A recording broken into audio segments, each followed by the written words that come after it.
Well, listen, we'll get underway.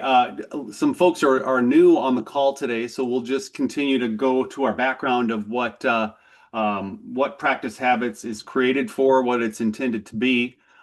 This was just kind of a labor of like, not even necessarily a labor of love, but after many years of kind of being out here in the Midwest on our own, and kind of the last place that reps wanted to come and do education, we found that at the practice I grew up at, Vance Thompson Vision, if it was going to happen, we needed to figure out how to do it ourselves.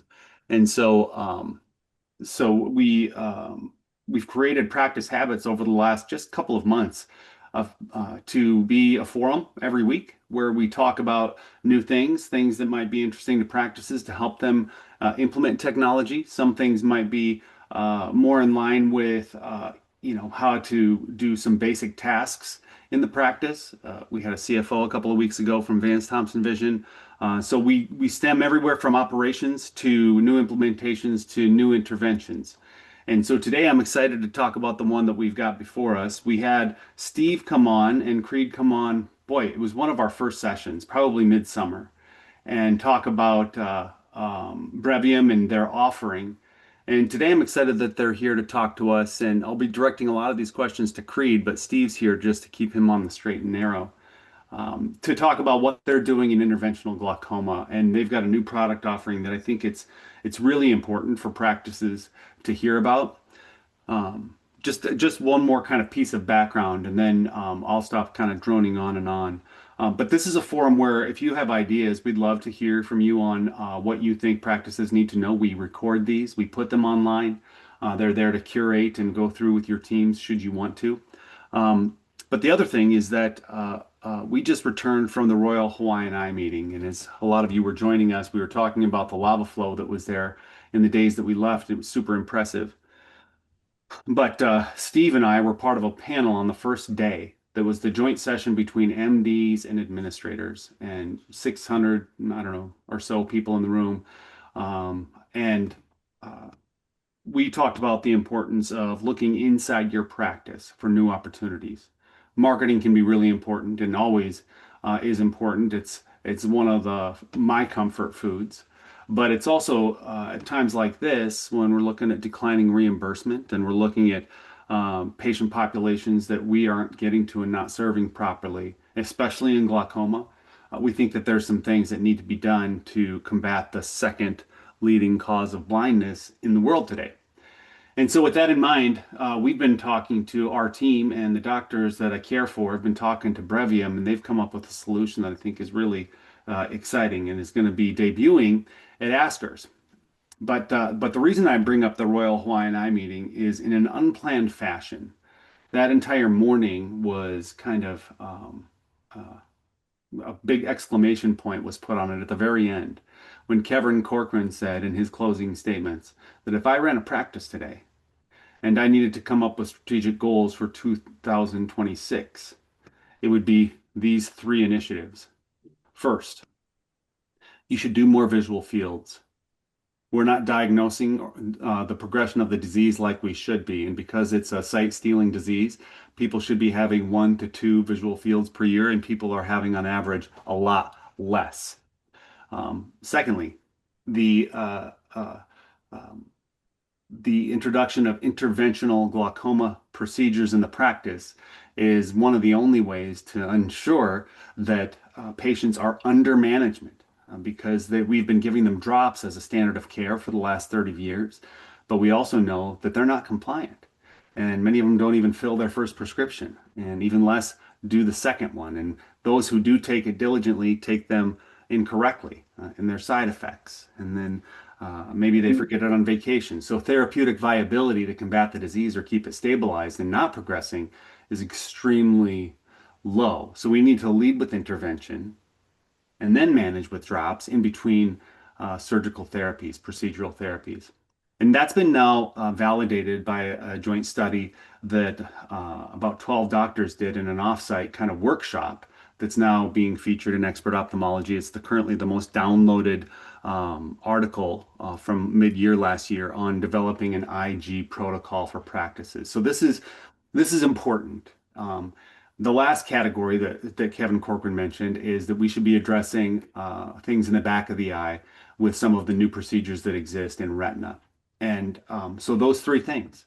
And the first two were the crux of our talk, the morning of that session. And so this is not a nice segue out of Royal Hawaiian Eye Meeting and into kind of the next steps. I'm just going to give you some cadence up front because I'm really going to give the microphone and ask some questions of Creed and likely Steve. But I think that there are others who might have something in play to look inside the practice and understand how to treat our patients better because there's this population that we already know have raised their hand, are frightened about their disease, but they're either being undermanaged or not managed because they've been lost to follow-up. When we see those patients, we're not sure what they're the best candidate for because there's so many options out there, much less what their insurer will pay for because there's so many new exciting things that it's hard to pin down what to do when. So doctors are recommending things that 15 minutes later their team tells them that they can't have because of uh, their insurance. And so really having a tutorial, something that serves up these patients with the right provider, with perhaps the right recommendation, with what a payer might pay for. It doesn't mean doctors can't recommend other things, but it does mean that they'll have to sign an ABN and it'll be a little bit of an uphill battle when it comes to reimbursement. Um, Positioning all of that so it's as frictionless as possible for the practice is what Brevium is embarking on. And so from this meeting today, we'll be having another webinar in the evening in about a month to talk through all of these things with your practices, hopefully with your practice leaders and your doctors. We're doing it after hours because we think it's really important for doctors to hear this message. The companies that are big in this topic, Sight Sciences and Glaukos and Bausch and AbbVie and Alcon and all the strategics in the space. They can't say this the way that I will as a recovering administrator, but I believe this is one of the most benevolent and righteous things that we'll do in our lifetime, working on this. And it just so happens that it's going to help a lot of patients not go blind. And oh, by the way, it's also good for business because it reimburses as good, sometimes even better, sometimes much better than traditional cataract surgery alone. So that's the overview of where we are. And I want to just start with my friends whose names and photos are on the screen with Creed and Steve. And I'm just going to give a little bit of an introduction to them. Creed, I've known for about a year and a half at the Askers in Boston, I think is when we met for the very first time. And we were talking through the need for this category. And Steve and I have known each other for a long, long time, back when Brevium was new on the scene. And I was about a day older than Brevium. I didn't know much. I just didn't know I didn't know much. And they've built a nice reactivation platform that is uncontested. There's a lot of people who do similar practice supportive things, but Brevium is known even amongst their competitors as their competitors' words now, the juggernaut in patient reactivation. I think that's a nice place to kind of start because we want to start from the strong position that you've come from in talking about this next offering. Steve and I now have become great friends. We go skiing every year together. My family does in Utah for the very first week to do some vision casting, and on occasion, Steve has tagged along with his family, and so we've become close. And I'm eager to get close to Creed, but he's a lot harder personality to get along with. So you'll notice that right away when he starts talking.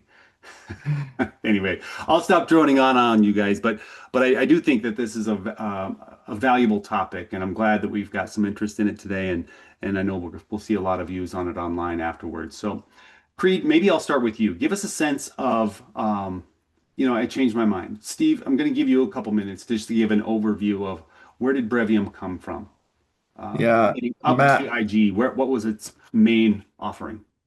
Matt, I gotta just start, even just going back to Royal Hawaiian Eye Meeting. You've been going to those conferences for a long time. Do you ever remember glaucoma taking center stage for an hour and a half of the general session at, Royal Hawaiian Eye or Caribbean Eye or Telling It Like It Is, any of these conferences? No, I mean uh, and frankly, Steve, I'm a little ashamed of it because I grew up in the refractive world because um, it's where a lot of the innovation was. And yet there's this population of people who we haven't had. I mean, it's really a convergence of forces because innovation brings it to the forefront. And when we start looking inside our offices, we're like, wow, we're not serving these patients. Where did this patient even go? Oh, are they back with their OD? They're not there either. They've been lost to follow-up and they've got a progressive disease. They haven't had their meds checked for a couple of years. You start to realize there's some scary things out there. And because there's procedural options now, we have a reason to call them back. But in some ways, I'm a little ashamed that it wasn't more sexy for me before. Well, I mean, what we're hearing is that there's just a convergence of factors there with the technology, but also the evolution of the reimbursement is way more favorable than, sometimes in the past doctors wanted to do it, but it wouldn't get covered, right? Well, you're exactly right. And to put um, we can probably put a pin in this part of the conversation, but it was in 2011 when MIGS came on the scene. And before that, it was drops way over here on one side. Way over here on the other side, it was big bad procedures that had about 50% efficacy. Tubes, trabs, big procedures. And then these eye stents come on the scene, somewhere in the middle here. And they were met with a lot of scrutiny. Glaukos got it through the FDA with, doing it Mhm. alongside cataract surgery. So you couldn't do it as what we call standalone, away from the cataract surgery. Um, and that became very quickly, a standard of care. But it's really that middle category that has been built out with. I mean, if you walk around the floor now, every company has several options in that minimally invasive or interventional space. And so you're right. It is a convergence of forces. We didn't have options before.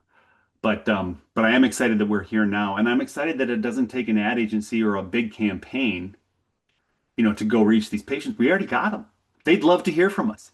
They already voted for us and said they'd love to, I'd love to have you be doing my care. It's just that we lose track of them. So, um, again, your 60 seconds started a minute and a half ago, Steve, on where Brevium has come from. Well, so people have always looked at Brevium as the company that helps them uncover opportunities in their data by data mining. And one of the main places that they've turned to us for is looking at patients that are lost and overdue for care. And over the years, just staying on the glaucoma theme, we found that there's a lot of patients that have been diagnosed with glaucoma that don't have an appointment on the schedule. They don't have a recall for whatever reason. They've just kind of gone MIA. And we found that by reaching out to those patients, the practices can get a lot of them back in and like reconnected with the practice and getting care, which is good for the patient. It's good for the practice. Yeah, got it. That's exactly right. And with that, having the doctors having them agreed on what some of the first steps could be, much like we did in the dry eye world with the DEWS study, and now they've just finished up their third version of that, I think, a couple of years ago. Um, Doctors don't have to guess, what they should do next. And they don't have to exactly follow the protocol, but it does stress the importance for your team and your referring doctors and the rest of your providers to know, hey, when I send a patient over to Dr. Steve, here's probably what they're going to do first based on where they are in the continuum. So with that as a backdrop and your software, attaches to the EHR or the practice management system, and it calls up these lost patients or serves them up to teams who reach out to them and get them back on the schedule. And you found a way to monetize that. But that, leading up to 2025, Steve, would you agree that's the lion's share of your kind of USP, unique selling proposition? Yeah, definitely. But the thing that's interesting, Matt, is as we continued to analyze doctors' databases and as we continue to talk with people across the industry, one of the things that we started to discover is that there are a lot of patients that were sitting 6 inches from the doctor that were, for all intents and purposes, lost. And Hmm. there's a lot of different categories of that, but sometimes I talk with practice and they say, well, what about that? There's a patient that's coming in to see the doctor, the retina doctor, like clockwork for their injections and their follow-up, but that patient hasn't had a routine eye exam in 3 years. Like that's a patient that's sitting 6 inches from the doctor and is actually kind of overdue for some other like key things with their eye care. Yeah. Well, you And bring up like, an interesting point. At the ACOS meeting last year on a panel, I shared that they're even closer than that.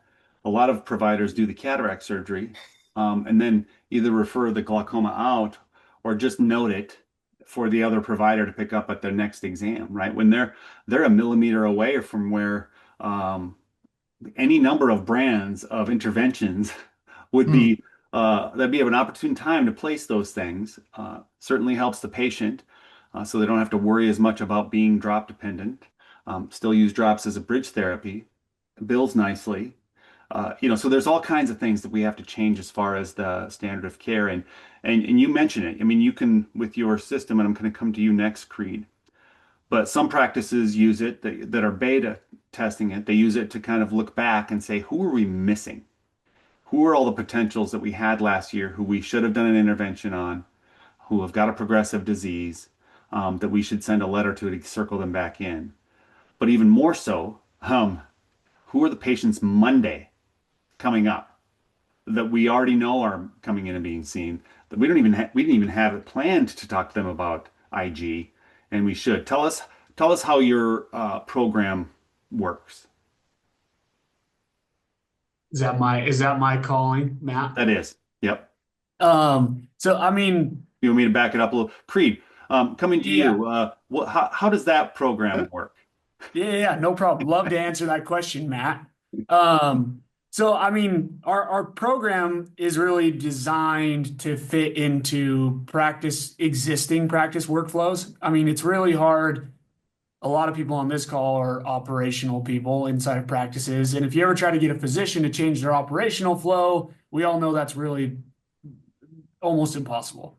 Mhm. Um, so what we've done is we talked to a lot of practices, and this probably sounds familiar to a lot of you guys, where the physician says, hey, I need to be doing more of this, or I need to be seeing more patients like this, or hey, make sure I don't forget to do this, that, or the other thing. And then what do you see is like sticky notes on doors, patient notes in the EMR. I mean, there's like, I've seen 500 different ways that staff tries to help the physicians in the exam lane or even the technician or anything to alert the physician of something. So how our system operates is it allows a practice to be able to implement it. We do what we've been really good at for a lot of years, which is that data mining component. And we identify those patients that are 6 inches away or 1 millimeter away from a physician who can and should be talking to them about something. And the physician wants to talk to them about something. They just, again, they've told Jim or Stacy or whoever, hey, remind me, don't let this person. What Brevium system does is we're able to, in that EMR, in their normal flow in the patient chart, we can pop up an alert and say, hey, here's your reminder. Don't let this patient go without talking to them about this surgical intervention or this test that's overdue. So it's really built to be embedded in existing practice operations in order to pop up right in front of the physician or the technician in the exam lane in the EMR. So they have that alert without having to rely on a staff member to walk in or put a sticky note. Yeah, we've talked to a lot of practices who have those different ways to flag people, right? Hey, make sure when the doctor comes in, they talk to them about this. Technicians have a lot on their mind, and they're really good at giving a heads up to the people who are coming next in the continuum. But you do that coupled with, is that with the right payer? There's a lot to keep track of, and any automation that we can have in that workflow, I think, can just give the practice a lot more confidence. Now, in the glaucoma space, and you brought it up, Steve, that did we ever think we would be sitting at the Royal Hawaiian Eye meeting having a whole day dedicated to just interventional glaucoma? And this new subcategory of doctors who haven't been at all the meetings that we have on the refractive and elective side of our work, that it's like going back to 2003. They don't recommend surgery as quickly as your cataract doctors have learned to. You remember the days when we used to say, okay, well, we've identified a cataract, but we're gonna see again in 6 months when it gets ripe, right? I mean, those are it's like a cardinal sin now. One, because we know that that patient can have a great improvement of their lifestyle between now and 6 months from now. They can also have an adverse event, driving at night or otherwise with a progressing cataract. And then three, we can get insurance with any kind of loss of daily functioning activities of daily living to likely pay for a portion of that care. And so there's really no reason to delay it. We'll find ourselves in the same space now with interventions. And when we talk about the convergence of forces, um, interventional glaucoma, there's a bunch of things now where you don't even have to fail a therapy. Like you can do a laser before you start drops, and many are. You can do a procedural pharmaceutical like Durista or iDose before you ever do drops. Um, it is changing the paradigm of what we do first in the category. Now, Creed, I just want to ask a couple of questions because you've had a few practices who've been at least getting early versions of your offering, and they've run reports. He's not on the call here, but I like to pick on our buddy in Atlanta, Ben Seals. And he ran a huge report of potential patients, in a certain like quarter or month last year, and give us a sense of the breadth of what his practice was sitting on. Yeah, in terms of number of patients. Yeah, and maybe what he decided to do with that information. Yeah, Matt, honestly, you might know the number better than I do because it's been Yep. so long now. I've talked to so many practices about this. I mean, 10, Well, thousands. We'll just 10, say yeah, that. I mean, it was over 10,000 patients that they Yeah. had in their reach, in their arms. These were their patients that were in and out of their practice on a regular basis that were potential candidates for some sort of intervention, procedural intervention. Now, that ranges anything from an SLT all the way up to some of those scary, bigger procedures like tubes or trabs. But what they realized, which was the scary realization, is oh yeah, we're looking at these patients. There's 10,000 and a lot of practices that I talked to, including this practice, was, well, yeah, they come in, but like we're pretty good. Like we know when they're coming in. And then when you look at the report, it pretty immediately is like, oh man, maybe we're not doing that good. So there's really two things that happened. And with that practice specifically, now what you're able to do is what we see is there's two sides of this coin. There's a physician side, and sometimes the physicians buy in first. And then there's an operational side, and sometimes the operational team buys in first and says, hey, we need to be more interventional about treating these patients. I got 10,000 patients. They all could be some procedural intervention. And depending on the practice, sometimes one side of the house has to convince the other side a little bit. So, really, the first step is you got to get those numbers to figure out what's the scope of our problem slash opportunity in the practice and make sure both sides of the house are in agreement. And then you can start to execute. Then you can start to get in and say, okay, now I've got my list of 10,000 patients, and this many of them are coming in on Monday. Some are coming Tuesday and Wednesday and Thursday, and some next week. And now what are we going to do? And so they'll start flagging those. That's Hmm. what that practice did is they started to flag those patients in the system in the EMR so that the physicians, right, we've now convinced everybody, hey, look, this is something we should have eyes on. The physicians now have the alert, and now they're able to actually start to have those conversations.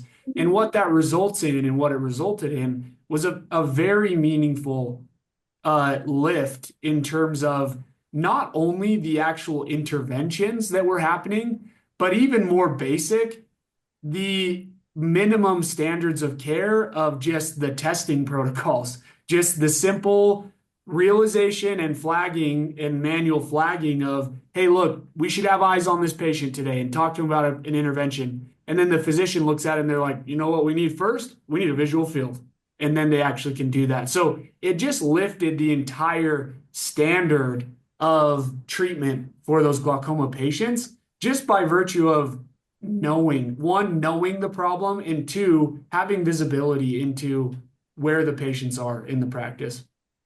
Well, you mentioned a couple of things there that I want to make sure that we kind of hold tightly to. One is kind of looking at the future, looking at the next few weeks, because it helps us choreograph, and that's the right way to say it, how that patient flow should go. And if you ask most glaucoma providers, especially if they're glaucoma specialists, they'll say, I don't know how to do anything. I might as well not know about the 10,000 because I'm booked out 6 months and I'm way too crazy, right? And they might be right. And the question is, how many of those repeat patients would be repeat patients if we were intervening on them and not seeing them every 3 months, right? Another practice in Baton Rouge was doing a review of how many times it takes to see a patient before a procedural intervention takes place. And it was more than 10 on average. And now they have a goal to keep that number far, far, far lower, like within two or three, knowing that ideally, we're intervening within the first or second interaction because we know that we can, and we know that that's what it will take to stabilize and then monitor, rather than I was in a practice yesterday and they put a patient on their third drop and said, "Why don't we just try this? Try this for 6 months and have you come back and we'll see how it goes." Um, and hoping that they come back and that they fill their prescriptions and all these things. So one piece is kind of that looking forward part. The second part is what we experienced, and I'm glad you're online, James, and you too, Dylan, because we kind of grew up in the refractive world.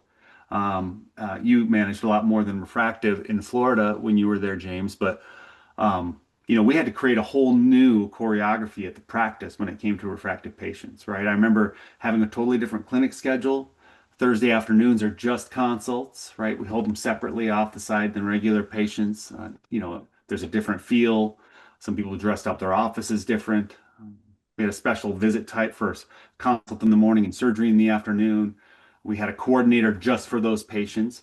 And I think all of those things are about to be mimicked over here in the glaucoma side of the world, where we start tackling those 10,000 patients, and maybe we send them letters 400 at a time, and we start opening up some Thursday afternoons, and we already know we're going to do an intervention, so we're pre-counseling them on the phone and through other means to get them in knowing that they're going to come in for a procedure, and in a way to have better management. um, Casey, I'm also glad you jumped on the line because you've implemented this in a practice that is like highly refractive cataract. And some might think, wow, IG probably should be like the farthest thing from your day to day, and yet your provider and your system has figured out how to implement it within your program. Kind of like if you see it, tackle it, right? Make sure it doesn't get out of here without being addressed. Can you give us some color on how you've done that? We utilize the exact same funnel. I know, I've been in eyes for a long time too, and was with a multi-specialty group for a while. So we weren't specifically refractive, but I've been in eyes long enough to recognize what you were just talking about, Matt, with it being very specific and strategic, with your refractive patients and blocking the time and the specifics. We actually take a very, and have taken for a while, with our refractive patients and our any surgical patient, a wider stance where we really give them kind of carte blanche to our schedule, and allow them allow them to, we work around them, to get them into our office. We just used, when we recognized that there was, like Creed said, an enormous amount of established base that we had that were treatable within our office. We realized we needed to do the exact same thing. There was treatment to be had that we weren't delivering that we could deliver. And we put them through the exact same funnel that we do the rest of our surgical patients. Everyone, it's not, we're not running a strategy for a specific premium product. Everyone, we are a surgical practice. Anyone that has the potential of being a surgical candidate gets the same premium experience. Hmm. Good. Well, and I know that you've been able to, the patients who come in with joint pathology, right? They're coming in from primary eye care. They've got a cataract. You also find that they've got some, you know, early to mild to moderate, glaucoma that hasn't been managed surgically. You've got the wherewithal to make sure we do that while they're there, right? It's the most efficient thing to do. It's the best thing for the patient. And then you just have to communicate then back to that primary eye care provider what you did and why. And then they can jointly be a part of that management. Creed, how does this work? So you've got practices on the line who were already subscribers to your offering. And now this is kind of a new dynamic, this kind of data scrape or this kind of sifting your data process. How will it work, and what can we expect to see, over the next couple of months and into askers? Yeah. Yeah, great question. So, like you said, a lot of people, a lot of ophthalmology practices, including a lot of people on this call, already have Brevium plugged in. So in those cases, it's going to be really simple. I mean, it's just, do you already have an account manager that you're working with? If you're a Brevium customer, you just talk to your account manager here at Brevium. They'll be happy to get on, talk you through the system itself. The key is the engine and the core of what this is already plugged in. If you have Brevium, it's already plugged in, it's there. Now it's just a matter of turning on the application layers of having the alerts in your exam lanes and having the extra outreach stuff go on and designing and filtering out, hey, what patients are we really looking for in order to have a conversation with? So if you're already a Brevium customer, you just talk to your account manager that you're working with, and we'll get you set up. The next component is if you're not a Brevium customer, still pretty simple. We just have one extra step of I got to get connected to your practice management system, something we do all the time, every day. We just get plugged in, we plug that data engine into your system, and we find those 10,000 patients or however many it is for your practice, and then we implement that application layer into your practice. Yeah, and I think that if I'm backing up and being a consultant to a practice, I'm thinking like this. Okay, so one, I believe this is an underserved market. Now what do I do, right? And it's this question of, do I go to my team? Do I go to the doctors I have internally to help with the choreography? Do I need to do some staff education? And the answer is yes, yes, and yes. I think Brevium has a potential role in it to figure out how we sift our data to make sure we're kind of targeting these patients for good education. But even that list of so many patients, it's almost, I mean, that can be overwhelming, right? And so what do we do with that? Well, one, don't send a message to all of them because you're going to create this tidal wave of contacts coming back in and they're just going to get frustrated. So start to chunk away at that 50, 100, 200 patients at a time and circle them back into your program, but not as a regular patient, in my opinion.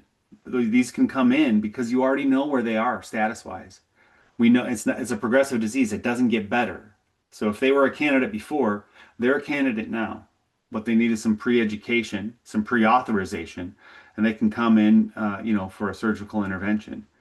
And so if I'm, talking about our own practices that we work with in South Dakota, we're telling doctors this is why we hold seminars. This is why we have a patient newsletter. This is why we have a couple extra phone team members to be reaching out to folks to circle them back in. And as we do that, it starts to become a program, or where there's a day part where we're just doing interventions. And so those are some kind of next steps that I would advise on the operations side of things. I think you're onto something. One of the questions that I've asked you guys at Brevium in the past, and just from my own experience, if I was a practice administrator still, what I would want to know is how far can I take this?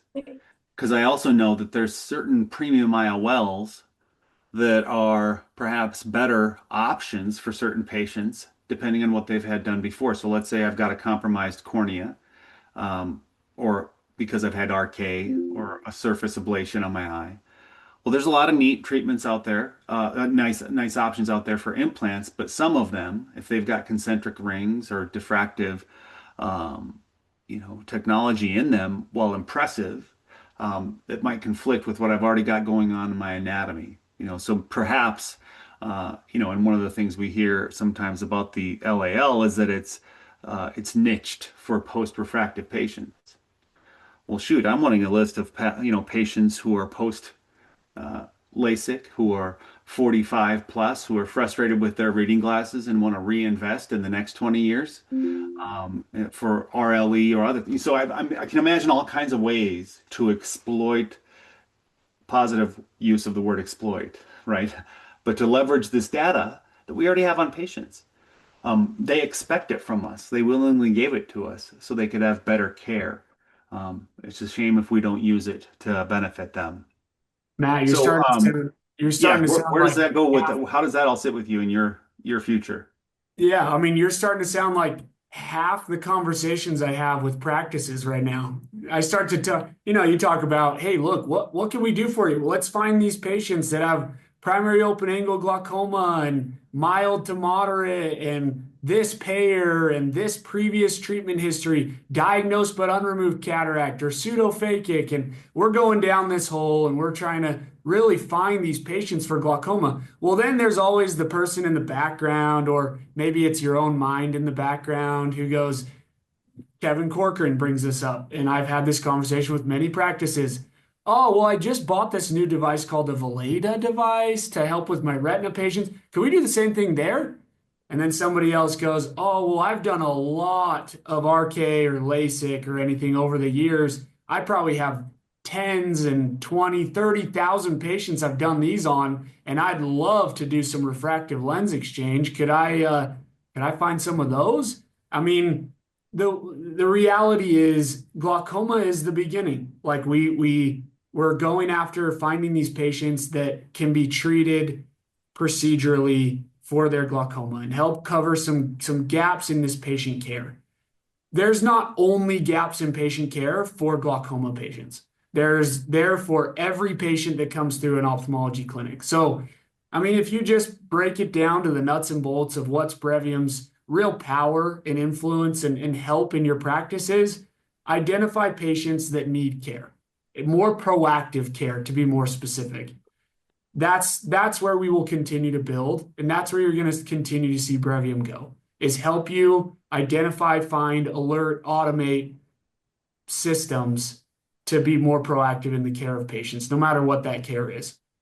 Yeah, and it really just positions the doctor and the practice to do their absolute best, right, for the patient.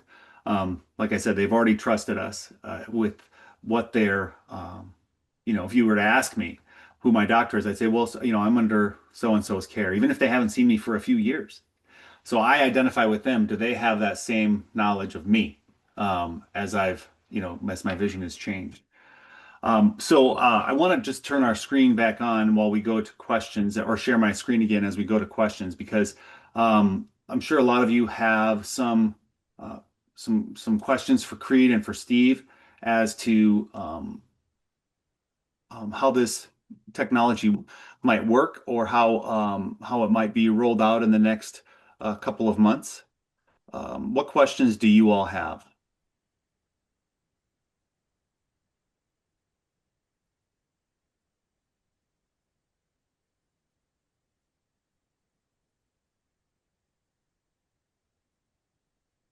Ashton, I see you're on the line. I'd love to hear from you because you've been a big part of us understanding how the practice utilizes this work. And I know you've got a fancy new role I'd love to share with the team as well. Are you able to talk about it? Yeah, 100%. So yes, my role has changed. I have been a practice administrator. I've been with Scott and Christy for 5.5 years, and Sight Sciences actually just created a new position. So I'm now director of interventional eye care strategy. So the moment that I took my job, I actually was like on the phone with Creed talking about how useful Brevium has been in my practice and across iSouth partners. And I was like, I love this. I need to speak out loud about this across the country. So, yeah, I am 100% a huge believer in what Brevium's doing right now. I was talking to Creed about a meeting I have tomorrow with a practice actually, because they had this data pulled and we were looking at the like 90-day outpatient report. I think that it is just so helpful because you have this information in front of you. And again, every practice is going to be a little bit different in how they use it and the process around it, which is now my whole job. But I think having this at your fingertips, it's so helpful as Mm-hmm. an administrator who is talking to a doctor, trying to convince them that they can give interventional care. Like those doctors think that because they saw 35 commercial patients last week, that the majority of their practice is commercial. Or if they had a week that was heavy in Medicare Advantage patients, they think that they only see Medicare Advantage. Like, I think having data like this to put in front of a doctor or an admin, if it's a doctor really pushing for something and an operations team doesn't think it's feasible. Well, the thing that I like about you're like a living testimony of what we Yes. just talked about. So companies are starting to see that once practices believe that this is an issue, um, Yes. they're going to look to folks like Brevium to help set up, tee up the ball, and then, but then they're going to need some help figuring out how to operationalize it. And Ashton, you helped to develop, along with Casey and others, an IG kind of consult, what should go into that kind of, almost like a refractive consult. Yes. And so I'm pleased that Sight Sciences saw that value and recruited you to help them with that. Congratulations. Thank you so much. Yeah, I'm very much looking forward to just making Mhm. the industry side as personal as I can. Yeah. Well, they're lucky to have you. Thank you. I want to I while Casey is coming up with her questions for these guys, just kidding, Casey.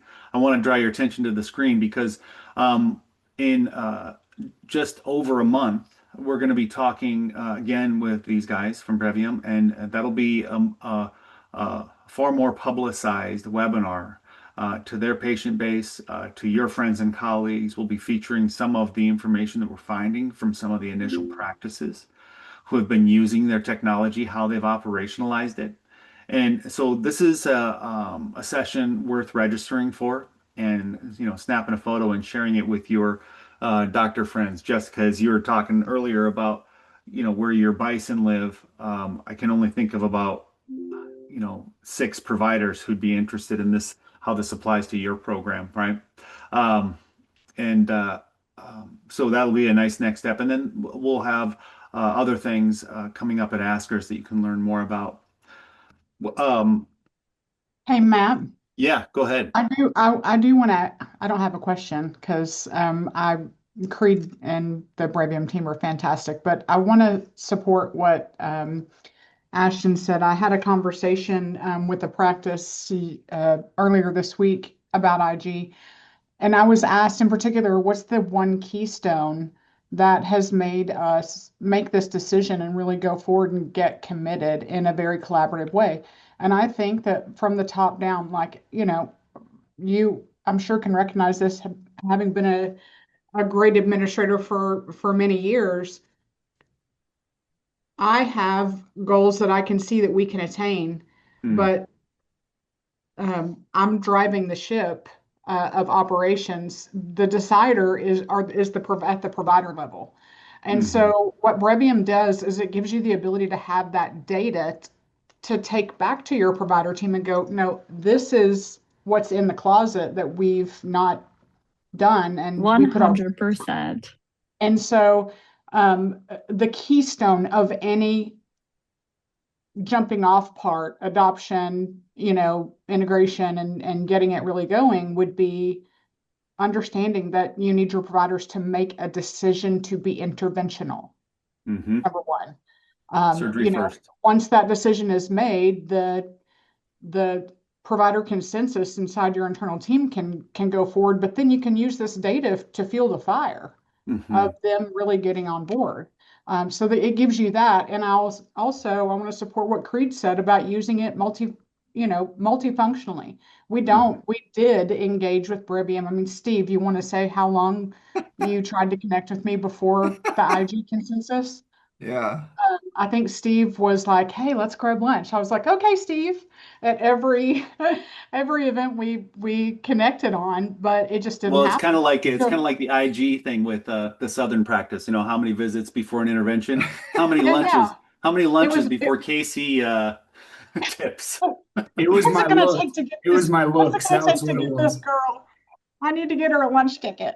Anyway, but this was really important. The reason it was really important for us is because I was manually running Hmm. this information through our software and through our CRM, marrying it together, and it was a very manual process. So having access to that, but then once we got access to the IG reports through Brevium and started seeing great stuff with that, we immediately were like, okay, what cataract patients do we have that didn't have surgery? What refractive patients do we have that didn't have surgery? And we started chasing everybody, Hmm. Yeah. you know? Well, I appreciate you saying that, and you'll be definitely. I'd love to hear from you again as things progress and as you learn how to implement it more. So the on the screen is the webinar we'll have just over a month next week. I want to give you another kind of tease for what's coming next. And he hopped on the call for just a minute. We've got Dr. Melky from Boston, who's going to join us. He's got several different offerings. He's not only a great refractive surgeon, but he also has some solutions for practices on getting to the phones, getting to their billing, getting to some things like that, which he won't go into much next week. The thing I want everybody to learn in his setup is how much he pays attention to the things that aren't just the surgery, right? He knows how important the operational excellence piece is, and his next offering is called How Did It Go? If you go to howdiditgo.com, where he's encouraging his own patients to give patient testimonials, and that becomes a query, and then they get matched up with people who are interested in learning about LASIK or cataract surgery. They can ask any past patient about it as a way to kind of create their own online forum to battle the Reddits and the social media of the world. It's clever. And you don't hear a lot of doctors thinking that way, and we could definitely have more of that. So that'll be a nice section before we get into some of our IG related work in the month of March. Thanks everybody for being a part of today's session. We appreciate it. What we do on these calls, I feel like, is really helpful to keep our practices moving forward. All of our friends at Brevium, thanks for sharing a little bit of knowledge with us today. Have a good week. Great to see everyone. See you later. Thank you.